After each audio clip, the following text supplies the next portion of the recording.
Hi friends, అందరికీ నమస్తే అండి. Welcome to our channel. December నెలలో మీకు కొత్త పెన్షన్ రూ. 4,000 రావాలంటే మీరు ఈ డాక్యుమెంట్స్తో వెళ్ళి మీ సచివాలయంకి వెళ్ళి అప్లై అయితే చేయించండి. అయితే మీరు ఇక్కడ అప్లై చేయాలంటే ఖచ్చితంగా మీకు ఈ అర్హత అనేది కలిగి ఉండాలన్నమాట. ఆ అర్హత ఏంటనేది చెప్తాను. అలానే అప్లికేషన్ ఫామ్ ఎలా ఫిల్ చేయాలి, ఈ అప్లికేషన్ ఫామ్తో పాటు డాక్యుమెంట్స్ ఏమేమి ఇవ్వాలనేది వీడియోలోకి వెళ్ళి క్లియర్గా తెలుసుకుందాము. అప్లికేషన్ ఫామ్ యొక్క వివరాలు మరియు డాక్యుమెంట్స్ యొక్క వివరాలన్నీ కూడా డిస్క్రిప్షన్లో ఉన్నటువంటి అప్లికేషన్ అండ్ వెబ్సైట్ లింక్ అనేది ఒకటి ఉంటుందన్నమాట. దాని మీద క్లిక్ చేసి అయితే మీరు డౌన్లోడ్ చేసుకోవచ్చు అనమాట. ఇక లేట్ చేయకుండా డైరెక్ట్గా టాపిక్లోకి వెళ్దాం. వీడియోని వస్తే లైక్ చేయండి. అలానే మా యొక్క ఇన్ఫర్మేషన్ జెన్యున్గా ఉంది అనుకుంటే సబ్స్క్రైబ్ చేసుకోండి. ఇక లేట్ చేయకుండా డైరెక్ట్గా టాపిక్లోకి కనుక వచ్చినట్లయితే ఒకసారి మీరు ఇక్కడ స్క్రీన్ మీద అయితే చూసుకోవచ్చు. AP sports pensions 2025 application process and required documents అని చెప్పి ఇక్కడ వివరాలు అయితే ఉన్నాయన్నమాట. అయితే ఇక్కడ ఈ స్పోర్ట్స్ పెన్షన్ కేటగిరీకి ఎవరైతే ఎలిజిబుల్ అవుతారో వారికి సంబంధించి అయితే ఈ యొక్క అప్లికేషన్స్ అనేవి జరుగుతున్నాయన్నమాట.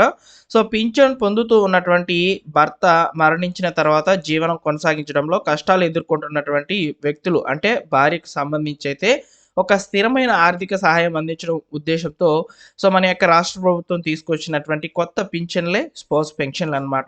ఈ స్పోర్ట్స్ పెన్షన్ల కింద భర్త ఆల్రెడీ పెన్షన్ పొందుతూ ఉండాలండి. ఆయన చనిపోయినట్లయితే ఆ కుటుంబానికి ఆర్థిక సహాయం ప్రతి నెల కూడా అందించడం కొరకు భార్య కనుక ఉండినట్లయితే భార్య పేరు మీద రాసేటువంటి పెన్షన్నే స్పోర్ట్స్ పెన్షన్ అంటారనమాట. రూ. 4,000 పెన్షన్ అనేది రావడం జరుగుతుందన్నమాట ఇక్కడ. అయితే ఈ పెన్షన్కి సంబంధించిన ఎలిజిబిలిటీ అయితే మీరు తెలుసుకునేశారు. మీ యొక్క భార్య కనుక ప్రమాదవశాత్తు అనుకోకుండా పోయిన నెలలో చనిపోయారనుకోండి, అంటే ఈ యొక్క అక్టోబర్ నెలలో చనిపోయారనుకోండి, మీరు ఈ నెలలో అప్లై చేస్తే మీకు నెక్స్ట్ మంత్ అమౌంట్ అనేది రూ. 4,000 కేటగిరీలో స్పోర్ట్స్ పెన్షన్స్ కింద మీకు రావడం జరుగుతుంది అనమాట. ప్రతి నెల కూడా పెన్షన్ అయితే వస్తుంది. అయితే వీటికి సంబంధించినటువంటి అర్హతలు అయితే ఇప్పుడు మనం తెలుసుకుందాము. ఆంధ్రప్రదేశ్ నివాసిత అయి ఉండాలన్నమాట. భర్త మరణించి ఉండాలి. భర్త ఎన్టీఆర్ భరోసా పెన్షన్ పొందుతూ ఉండాలండి. అయితే ఇక్కడ పెన్షన్ అనేసరికి ఇక్కడ వృద్ధాప్య పెన్షన్ అని అనుకుంటారు. వృద్ధాప్య పెన్షన్ కాదు. ఏ పెన్షన్ పొందుతున్నా కానీ, వికలాంగుల పెన్షన్ పొందుతున్నా కానీ, లేదా వృత్తిపరంగా వచ్చేటువంటి పెన్షన్ పొందుతున్నా కానీ, ఏ పెన్షన్ పొందుతున్నా కానీ ఇక్కడ ఎలిజిబుల్ అవుతుందన్నమాట భార్య వచ్చేసి.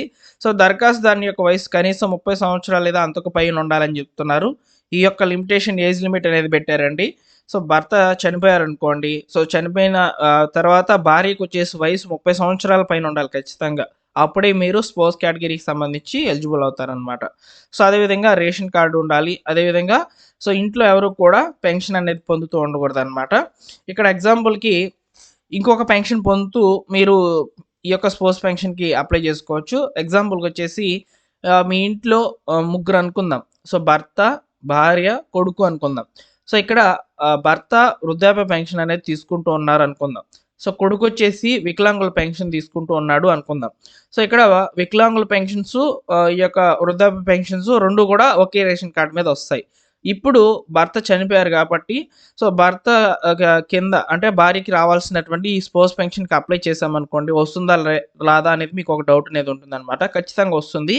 ఒక వికలాంగుల పెన్షన్స్తో లేదా ఒక డిఎంహెచ్ఓ పెన్షన్స్తో ఏ పెన్షన్ అయినా ఉండొచ్చు అని చెప్పారు అనమాట. కాబట్టి ప్రాబ్లం ఏం లేదు. ఇలాంటి కేటగిరీలో మాత్రము ఒకే రేషన్ కార్డు మీద 2 పెన్షన్లు అనేవి వస్తాయి. అప్లై అయితే చేసుకోవచ్చు. అది ఇలాంటి పరిస్థితుల్లో మాత్రమే. ఓకేనా?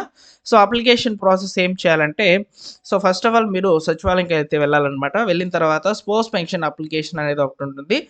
అప్లికేషన్ అనేది ఫిల్ చేయాలన్నమాట. క్లియర్గా మీ యొక్క పేరు వివరాలు అన్నీ కూడా అడుగుతుందన్నమాట. అప్లికేషన్ ఫామ్ ఎలా ఉంటుందనేది నేను మీకు చూపిస్తాను. ఎలా డౌన్లోడ్ చేయాలనేది కూడా చూపిస్తాను అనమాట. వీటితో పాటు అప్లికేషన్తో పాటు కొన్ని రకాల డాక్యుమెంట్స్ అనేటివి ఇవ్వాలి. వాటిని ఇచ్చేసిన తర్వాత మీ యొక్క సచివాలయంలో ఉన్నటువంటి వెల్ఫేర్ అసిస్టెంట్ గారైతే అప్లికేషన్ అనేది వేస్తారనమాట. అప్లై చేస్తారు. అప్లై చేసినప్పుడు మీకు వెరిఫికేషన్ అయితే ఉంటుందన్నమాట.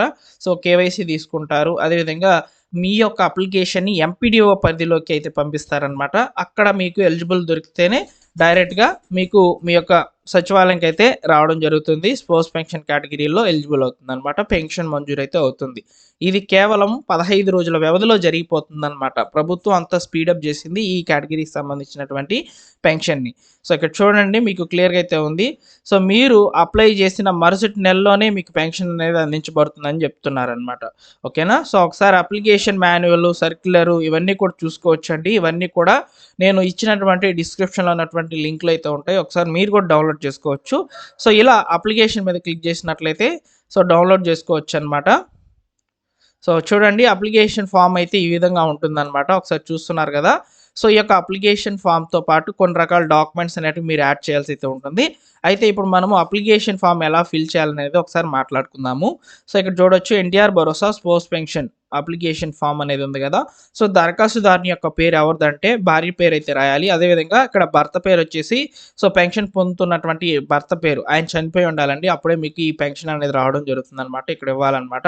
నెక్స్ట్ ఆధార్ నెంబర్ చూడండి. ఆధార్ నెంబర్ వచ్చేసి దరఖాస్తుదారుని యొక్క పేరు అంటే భార్య యొక్క ఆధార్ నెంబర్ ఇవ్వాలి. తర్వాత మొబైల్ నెంబర్ ఇవ్వాలి. తర్వాత చిరునామా ఇవ్వాలి. అంటే అడ్రస్ ఇవ్వాలన్నమాట. తర్వాత క్లస్టర్ మీ సచివాలయం క్లస్టర్ ఏంటి ఆ వివరాలు అయితే రాయాలన్నమాట. ఇది మాక్సిమం మీకు తెలిసి ఉండకపోవచ్చు. సో, నెక్స్ట్ వచ్చేసి రైస్ కార్డ్ నెంబర్ అయితే ఇవ్వాలన్నమాట. తర్వాత మరణించిన పెన్షన్‌దారుని యొక్క పేరు ఇక్కడ భర్త పేరు అయితే ఇవ్వాలండి. నెక్స్ట్ మరణించిన తేదీ అనేది ఇవ్వాలి.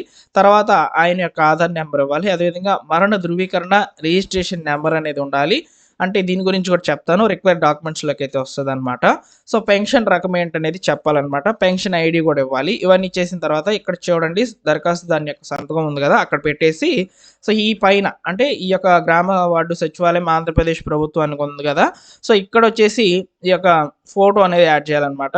సో, ఫోటో అనేది ఇక్కడ ఈ ప్లేస్‌లో అటాచ్ చేసేసి వీటితో పాటు కొన్ని డాక్యుమెంట్స్ అనేవి యాడ్ చేయాలన్నమాట. సో, డాక్యుమెంట్స్ యాడ్ చేయాల్సినటువంటి వాటి యొక్క వివరాలు అనేటివి సో, ఒకసారి చూసుకున్నట్లయితే ఇక్కడ చూడండి Aadhaar card, ration card, death certificate మరణ ధృవీకరణ పత్రం ఎవరిది భర్తది ఖచ్చితంగా ఉండాలి. సో, దీన్ని బేస్ చేసుకునే మీకు పెన్షన్ అనేది ఇస్తారనమాట. సో, తర్వాత అడ్రస్ ప్రూఫ్ కింద మనము ఆల్రెడీ రేషన్ కార్డ్ పెడతాం కాబట్టి సరిపోతుంది. పాస్‌పోర్ట్ సైజ్ ఫోటో అనేది అటాచ్ చేస్తాము. తర్వాత మన యొక్క రిజిస్టర్డ్ మొబైల్ నంబర్ అనేది ఖచ్చితంగా అవసరము. ఆధార్‌కి లింక్ అయినటువంటి మొబైల్ నంబరు అది ఇవ్వాలి. సో, ఫస్ట్ వచ్చేసి ఆధార్ కార్డు, రేషన్ కార్డు, భర్త మరణించిన ధృవీకరణ సర్టిఫికేట్ అంటే డెత్ సర్టిఫికేటు, దీంతో పాటు మీ యొక్క భర్తకి సంబంధించినటువంటి ఆధార్ కార్డు, అదేవిధంగా ఆయన పెన్షన్‌కి సంబంధించినటువంటి ఏదైనా బుక్ గనుక ఉన్నట్లయితే ఆ పెన్షన్ ఐడీ లేదా ఆ బుక్ అనేది కంపల్సరీగా అవసరము. ఈ 5 రకాల డాక్యుమెంట్స్‌తో పాటు మీరు అప్లికేషన్ ఫామ్ అనేది యాడ్ చేయాలన్నమాట. సో, యాడ్ చేసి ఇచ్చినట్లయితే మీ యొక్క పెన్షన్ అనేది ఈ నెలలోనే ఈకేవైసీకి అయితే వస్తుందన్నమాట. అంటే అప్రూవల్‌కి అయితే పంపిస్తారండి. అప్రూవల్ అనేది పంపించిన తర్వాత ఈకేవైసీ కొరకైతే వస్తుందన్నమాట. సో, ఈకేవైసీ అనేది చేయించిన తర్వాత మీకు ఈ యొక్క పెన్షన్ అనేది నెక్స్ట్ మంతే వచ్చేస్తుందన్నమాట. అంటే డిసెంబర్ నెలలోనే మీకు పెన్షన్ అనేది రావడం జరుగుతుందన్నమాట. సో, ఈ ప్రాసెస్ అనేది జరుగుతుంది. ఇది కేవలము స్పోర్ట్స్ కేటగిరీకి సంబంధించినటువంటి పెన్షన్‌ల కిందే సో, ప్రభుత్వం అయితే వెంటనే అలాట్ చేస్తుందన్నమాట. సో, ఈ యొక్క విషయాన్ని సో, మీకందరికీ కూడా ఒకసారి మళ్ళీ గుర్తు చేద్దాము అనే ఉద్దేశంతో అయితే ఈ వీడియో అయితే చేయడం జరిగిందనమాట. కాకపోతే నేను అక్కడ కొత్త పెన్షన్ అని మెన్షన్ చేశాను. ఇది ఒక రకంగా కొత్త పెన్షన్ అని మీకు అర్థమవుతుందని అనుకుంటున్నాననమాట. సో, వీడియోని లైక్ చేసి మీ మిత్రులకి షేర్ చేయండి. ఆంధ్రప్రదేశ్ ప్రభుత్వం అందించేటువంటి ప్రభుత్వ పథకాల అప్డేట్స్ మన ఛానల్‌లో పోస్ట్ చేయడం జరుగుతుందనమాట. సో, సబ్స్క్రైబ్ చేసుకోండి ఫ్రెండ్స్. లేటెస్ట్‌గా వచ్చేటువంటి అప్డేట్స్ తెలియజేస్తాను. అలానే టెలిగ్రామ్ ఛానల్‌లో జాయిన్ అవ్వండి. ఏమైనా అప్డేట్స్ వచ్చినప్పుడు వెంటనే టెలిగ్రామ్ ఛానల్‌లో మీకు మెసేజ్ రూపంలో ఇన్ఫర్మేషన్ అనేది ఫార్వర్డ్ అవుతుంది. Thank you for watching.